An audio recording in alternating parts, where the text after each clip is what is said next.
or even if they exist, gold-colored Trump cell phones. Have you heard about this one? After a week of stories of how Trump Mobile took deposits from hundreds of thousands of people and never delivered their phones, today the company released a video saying they're on their way. And yeah, we're not sure that's made in America. We're not even sure that's not AI. More on that in a minute, because the much bigger Trump scheme, the one where he moves from hawking cheap goods to raiding the U.S. Treasury, well, we've got a new big development on that one today. As we have been covering here on this program, Donald Trump is attempting to pull off a slow-motion heist in broad daylight of billions of dollars. And now, a group of court-appointed legal experts are saying it stinks to high heaven.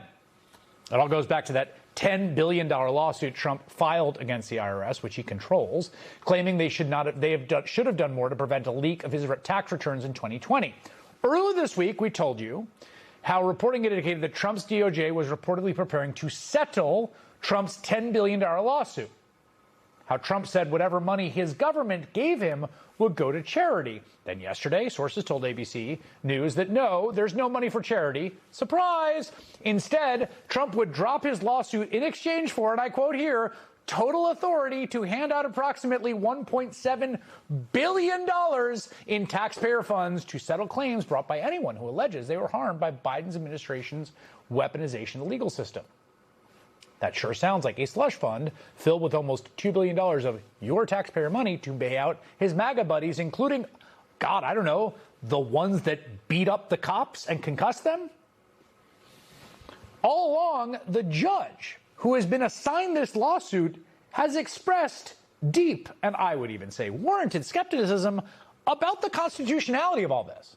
I mean, think about it for a second. The Constitution requires cases to be cases or controversies, right? Some adversarial dispute, some conflict.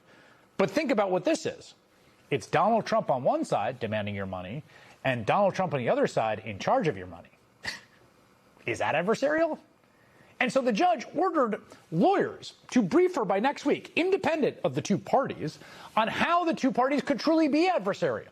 She did something that's fairly rare. She actually recruited 6 outside attorneys to weigh in on the legal issues, because she can't depend on the Department of Justice or on the plaintiff here, Donald Trump, because, again, one and the same entity, effectively. Emma has now obtained the brief that those, again, outside experts put together. These are not people with some sort of axe to grind. It's a scorcher. Quote, "This case is unprecedented." Well, yes. A sitting president seeks monetary damages for alleged harm to his personal interests from an executive agency that he controls. They went on to cast many, many doubts on how adversarial the two parties in the suit can actually be. Adversity is obviously absent where one party is, in fact, on both sides of the suit. With respect to these defendants specifically, the president's capacity for control is extraordinary. President Trump's own statements suggest he believes he has control over the defendants and the DOJ lawyers charged with defending this case. The circumstances raise the specter that defendants and their attorney may instead be operating at the president's direction. In other words, boy, it sure looks like a shakedown. This is just Exhibit A in the daily dispatch of the Trump corruption. The president's return to Washington, where Republicans in Congress are preparing to push through on a party line vote in a rare reconciliation bill his billion-dollar ballroom request.